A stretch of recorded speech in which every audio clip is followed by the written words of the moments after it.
मुझे तो पहली बार हिंदुस्तान को नजदीकी से देखने का मौका मिला। मेरे दिमाग में एक हिंदुस्तान था, एक इंप्रेशन था, और जैसे ही मैं चलना शुरू किया वो इंप्रेशन टूटता गया, बदलता गया, और अंत में जब मैं कश्मीर पहुंचा, मेरा रियलाइजेशन ये था कि जिस चीज को मैं हिंदुस्तान मानता था वो एक्चुअली हिंदुस्तान था ही नहीं। वो मेरे इमेजिनेशन का हिंदुस्तान था,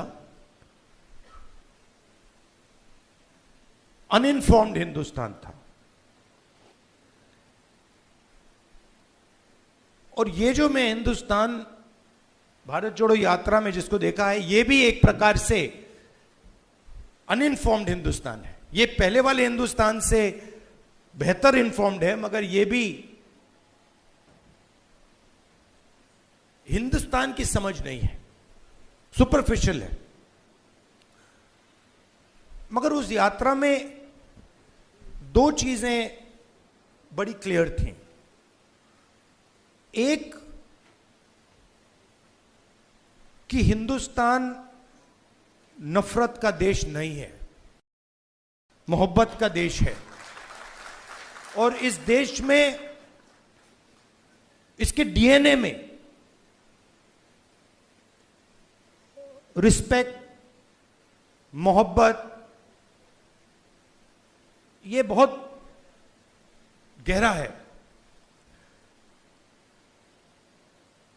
तो चलते चलते मेरे दिमाग में यह सवाल आना शुरू हुआ कि अगर यह नफरत का देश नहीं है, यह पहला देश है जिसने इंडिपेंडेंस की लड़ाई मोहब्बत से लड़ी, और कोई देश है ही नहीं। मतलब कहते हैं कि civil rights movement, Gandhi ji की फिलॉसफी, उसने गांधी जी की फिलॉसफी का प्रयोग किया, मगर जो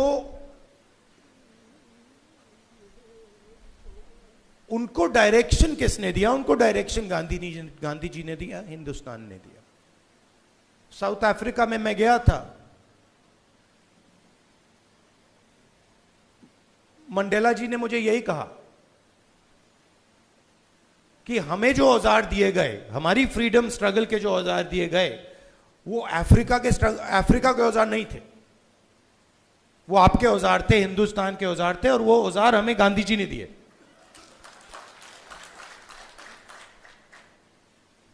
तो जब मैं चल रहा था, मेरे दिमाग में यह सवाल आया कि अगर हिंदुस्तान मोहब्बत का देश है तो इसमें नफरत क्यों फैल रही है? क्योंकि इतना आसान नहीं होना चाहिए नफरत को फैलाना। हम कहते हैं बीजेपी नफरत फैलाती है, बट कोई ना कोई फाउंडेशन तो होगा, कोई ना कोई बेसिस तो होगी इस नफरत की। तो ये सवाल मेरे दिमाग में था, और आस्ते आस्ते मुझे बात समझ आने लगी कि नफरत का कारण अन्याय है। कि ये देश में गरीबों के साथ, किसानों के साथ, दलितों के साथ, महिलाओं के साथ, युवाओं के साथ, सबके साथ हर रोज अन्याय होता रहता है। 2-3% लोग हैं इस देश में जिनको न्याय का एक्सेस मिलता है। 2-3%, ज्यादा से ज्यादा 5% लोग हैं। उनके लिए कोर्ट्स काम करते हैं, उनके लिए सरकार काम करती है, सारी इंस्टीट्यूशंस में उनके लिए जगह है। बट अगर हम 90% लोगों को देखें, उनके साथ 24 घंटा अन्याय हो रहा है। 16 लाख करोड़ रुपए 20-25 लोगों का कर्जा माफ हुआ। जीएसटी का पैसा है, जनता का पैसा है, किसानों का पैसा है, मगर किसानों का 1 रुपया माफ नहीं होता है। और मैंने सरकार के अंदर से देखा है, जब हमने किसान कर्जा माफी की बात उठाई, जब हम सरकार में थे, तो रिस्पॉन्स मिला कि ये ठीक नहीं है, इससे किसान आलसी हो जाएगा।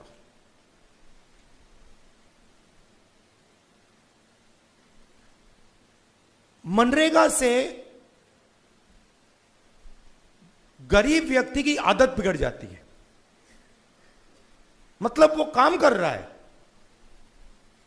उसको आप उस काम के लिए पैसा दे रहे हो और उसकी आदत बिगड़ रही है।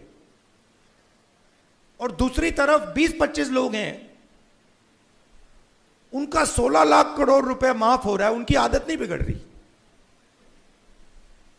वो उसको पता नहीं विकास कहते हैं, डेवलपमेंट कहते हैं, प्रोग्रेस कहते हैं, पता नहीं क्या कहते हैं। तो अगर आप हिंदुस्तान के धन को देखें और उसको ट्रैक करें तो आपको दिखेगा कि ये जो सोने की चिड़िया कही जाती है, इसका पूरा का पूरा धन किसानों से, युवाओं से, दलितों से, आदिवासियों से, पिछड़ों से छीनकर ये 20, 25, 50, 200 कितने लोग हैं, ज्यादा नहीं है, इनके ओर फनल होता है। तो इसलिए हमने दूसरी यात्रा में न्याय शब्द जोड़ दिया। और इस यात्रा में हमारा फोकस उस पे था कि किस प्रकार का अन्याय हो रहा है। और हर कदम पे स्टूडेंट्स के पेपर लीक हो रहे हैं, किसान को एमएसपी नहीं मिल रही, मजदूर को मिनिमम वेज नहीं मिल रही, छोटे व्यापारियों को जीएसटी से दबाया जा रहा है। मतलब हर स्टेप पे, हर कदम पे लोग आ रहे थे, कह रहे थे हमारे साथ ये हो रहा है।